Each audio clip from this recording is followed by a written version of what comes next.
Good morning once again, and it is time to hit the road with our big discussion 2 days to the end of the year 2015. Now, attitudinal change has been the biggest problem for Ghanaians for so many years. Governmental, NGOs, religious bodies, and all sorts of institutions have, on several and diverse platforms, drummed home the need for attitudinal change on the part of Ghanaians.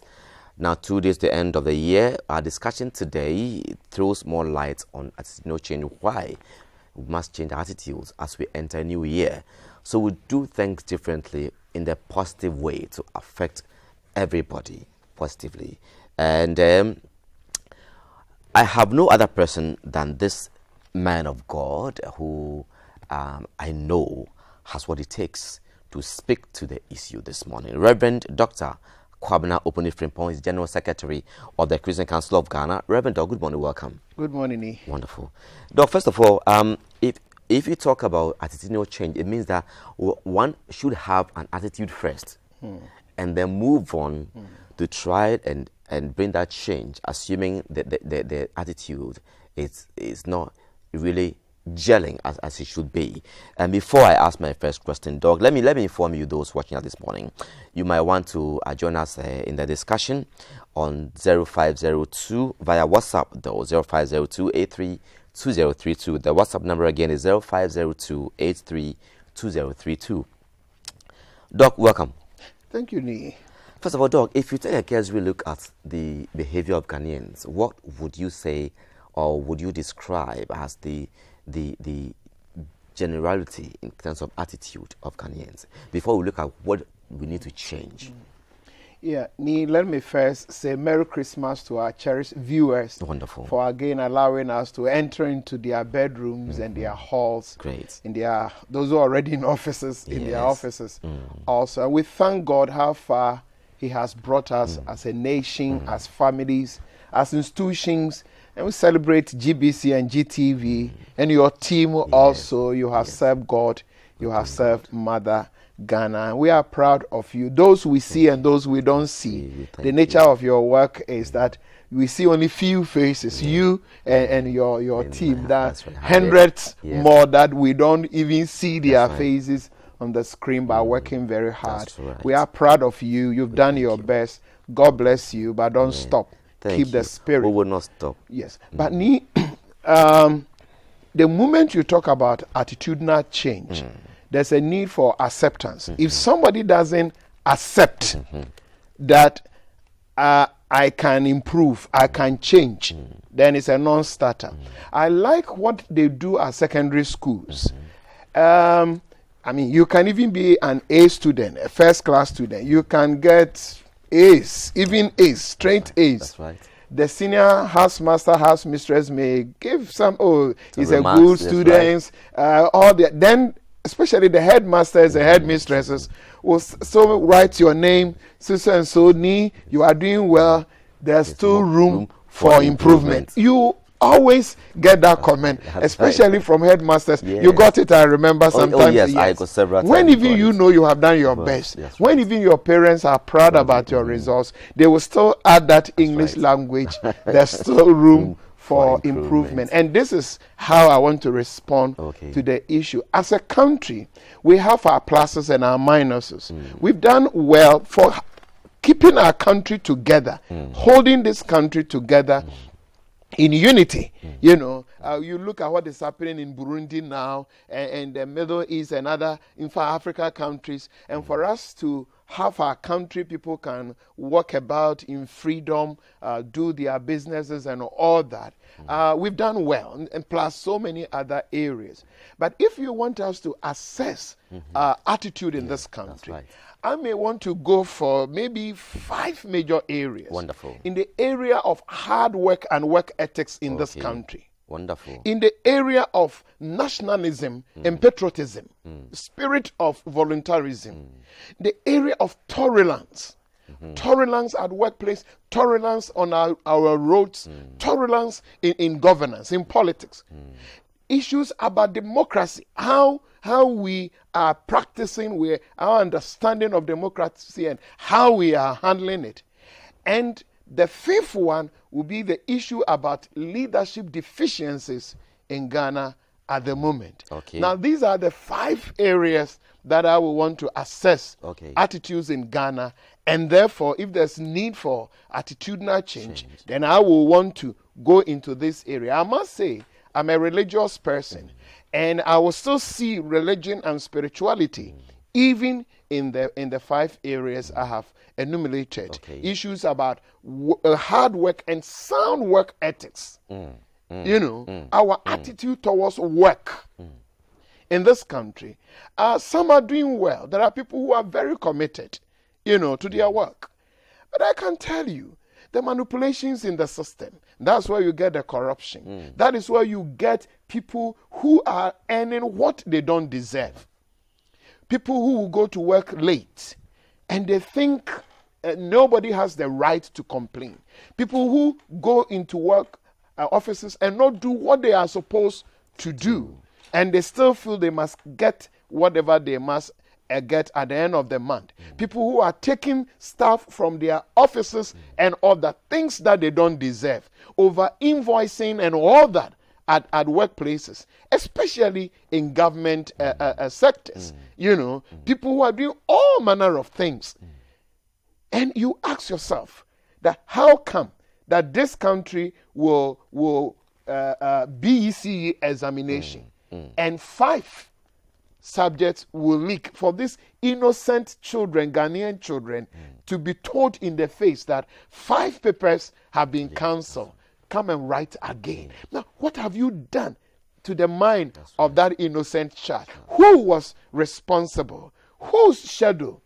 And many more. And you realize that when it comes to work ethics, in fact, sometimes even in business, you go to some places, when you are buying from somebody, that person gives you impression that you are doing him or her a favor, buying from him or her. Then you walk into another shop. Yes. And the shouting and the insult, especially if you go to some of our market women in the morning, and you ask, what's the price of this, price of that, and you don't buy fast, then they start rolling insult on you, giving you names. I don't want this. Why are you here?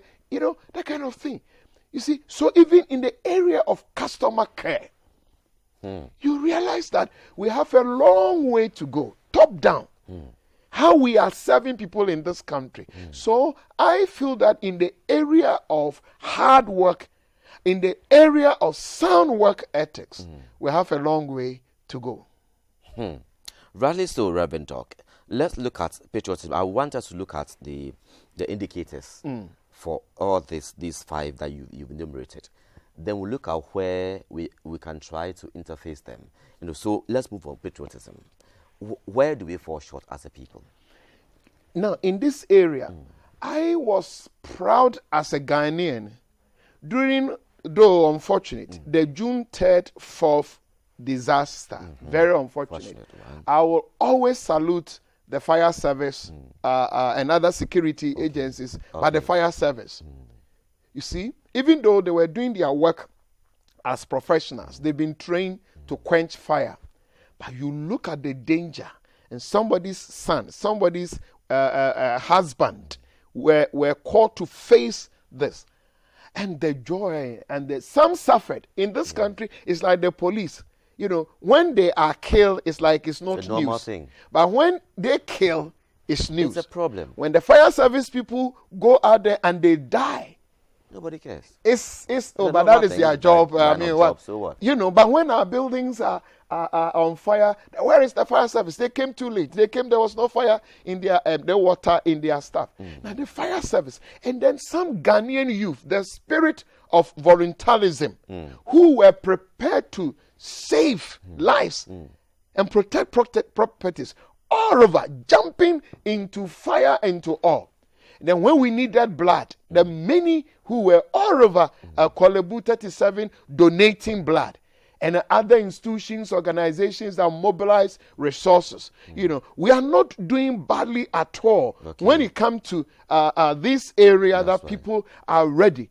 But I want to also say that the spirit of Ghana, the spirit of this nation, we must begin to identify it. That what's the spirit of Ghana? What's the spirit of this nation?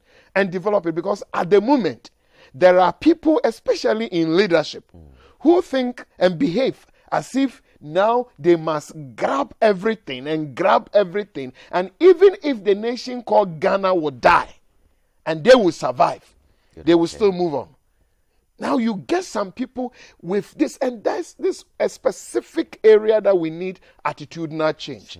There are people who take any opportunity, to grab, forgetting that if we kill the nation called Ghana, if we kill the economy of the nation called Ghana, if we pile up loans for now, look at the future of Ghana. Ghanaian children are not seeing reserves ahead of them. Ghanaian youth see loans and interest ahead of them. And there are people who think that whether the money is to go into road construction, whatever, to the extent that even we buy buses, putting pictures on the buses has also become an issue. And I think we should not just talk about this, but I'm happy and proud of GTV for raising this issue. Right. You see, now the assumption in our development is, construct road and Ghana will be fine. School under trees, Ghana will be fine. But it is developed people who can develop a nation. That's right. And you before, when I was outside, you and your team, you raised an issue that somebody has given a remark that Ghana cannot be developed only by those in government, only by the development of this country must be a responsibility of every Ghanaian in the urban, in the rural areas, those who are cleaning our streets, drivers, everybody. Unfortunately, our politicians are giving us impression that they are in charge of the development of the country. When you give me that impression, it's like the others can go back, but we can't. We must all be involved and protect this country and build this country and show that sense of love for Mother Ghana. Now, we need attitudinal change in this area. We must love Ghana more. Our politicians, now people go into politics just to grab, and they celebrate themselves about the cars they drive. You see, I'm a Christian, I'm a pastor. Yes. In Christianity, greatness in leadership has something to do with service. That's right. It's not the more people who serve you that make you great. No. It's the more people you serve. Your greatness as a leader, as whoever, making as a an pastor, impact on their lives. the more and the many more people you serve. That's right. Now people don't care who is benefiting from your leadership. A minister of state who benefit from what you do. And you know where to go for money. You get free fuel. You get XYZ. And you are proud. You are a failure. So in leadership, not only in government, institution, public sectors, and in church people also, including church people who are serving people they call Ghanaians. We must love these people and respect them. If you love Ghana and you are praying for a Ghanaian, you respect the privacy of that Ghanaian. You don't expose that innocent woman who is in poverty, who is in hardship, in public, calling her names, this is that, disgracing the person. You've taken the spirit of pride, Ghanaian pride, from that person because she or she is sick and poor. You see? So again, we need, and it seems to me that either the national NCCE and others, our politicians we must roll a program that is shaping the psyche of Ghanaians. You see, if you don't, if they themselves need that help, how can they help us? In fact, you hear the State of the Nation address and all that, and its GDP and inflation rate. Are Ghanaians becoming better? Are we becoming more tolerant? The critical question you're asking. Are we behaving better?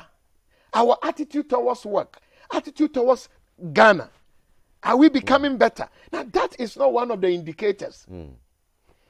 But I have said that it is developed people who can develop a nation. You don't just, and so that is why you give money to somebody to construct road and do shoddy works.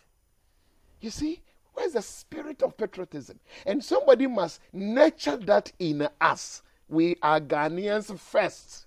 We must love this country, Ghana. If this nation dies, we will all collapse. Doc, these are very pertinent issues you're raising. But then the question comes, we have people we've let into leadership positions. The church leadership is there, religious bodies are also there. So where do we start this crusade from? Because it is a must-do thing. How do we start it? We must admit, and let me use your platform to say, now repeat it anywhere. At the moment, this nation called Ghana is suffering from what I would call leadership deficiencies. Ghana is suffering from leadership deficiencies. And it is a spread. Deficiency doesn't mean that people are not occupying offices. People are occupying offices. But the values, the results. You see, we must not only be action-oriented, we must be results-oriented. People are running around doing things.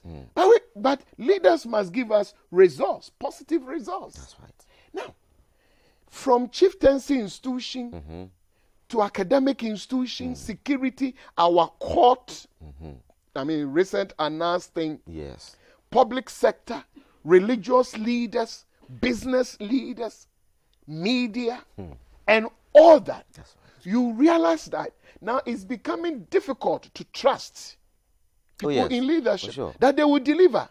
You're right. It's becoming difficult. It's a big dent, Please, actually. our leaders, Ghana is bleeding when it comes to leadership. There's real leadership deficient. People who are in leadership, but they don't care about the people they serve. They don't love them. And we are finding it difficult also to trust some of you. If I have a traditional leader who will sell one piece of plot to how many people, you are not helping me to trust you. Nana, ni, we are finding it difficult to trust you. If admission processes, you can't trust. If we can't trust that somebody who had raped somebody, a woman, I mean, a minor, will get fairness, justice in our court, and that some people can pay money and rapists can go out free. People who have killed, you know. And if this is where Ghana is, our leaders in the judiciary, sorry to say, you are demonstrating leadership deficiency. My colleague pastors also. Now, church in Ghana is Accra, Kumasi. All the billboards are in the cities. You go into rural areas, and as if they are not part of this country, there are still rural areas in Ghana that there are no churches today. No churches. And it's like, as for those areas, the anointing of God cannot go there. 31st night, billboards, everybody, Passover, crossover, this. Can we reduce the nation called Ghana to Accra, Kumasi, Takoradi, Sunyani Ho, and leave the thousands and millions in our villages? And you go there. And all the great men and anointed men of God, it's like, as for those in the rural areas, the anointing cannot go. The billboard they don't deserve. You see? So we have work to do. The missionary front, even in this country, is also lacking. Now, before you go on, let me give you a few messages we received from our viewers, cherished viewers. This one, excuse me, it says, my name is Al-Hassan Naziro. It says, this is a country where only the privileged few are enjoying, while the generality of the people are wallowing in poverty, and this must come to an end. This is what he's saying. That's one. And then the second one is, my name is this is from Apostle.